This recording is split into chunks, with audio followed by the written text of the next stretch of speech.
লোকে আমায় ভালোই বলে, দিব্যি চলন সই। দোষের মধ্যে একটু নাকি মিথ্যে কথা কই।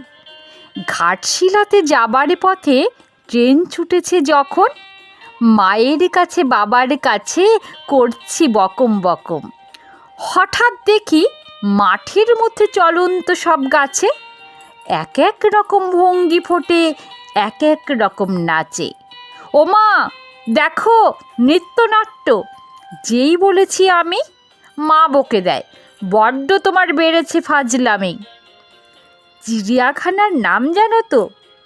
আমার সেজো মেশো আদর করে দেখিয়ে দিলেন পশুরাজের কেশর। কদিন পরে চুল খসানো দেয়াল জুড়ে কি ঠিক অবিকল সেই রকমই মূর্তি যেন দেখি। ক্লাসের মধ্যে যেই বলেছি সুরঞ্জনার কাছে, জানিস আমার ঘরের মধ্যে সিংহ বাঁধা আছে। শুনতে পেয়ে দিদিমণি অমনি বলেন, শোনো, এসব কথা আবার যেন না শুনে কক্ষনো। বলি না তাই সেসব কথা, সামলে থাকি খুব। কিন্তু সেদিন হয়েছে কি, এমনি ব্যাকুপ, আকাশ পানে আবারও চোখ গিয়েছে আটকে। শরৎ মেঘ দেখতে পেলাম রবীন্দ্রনাথকে।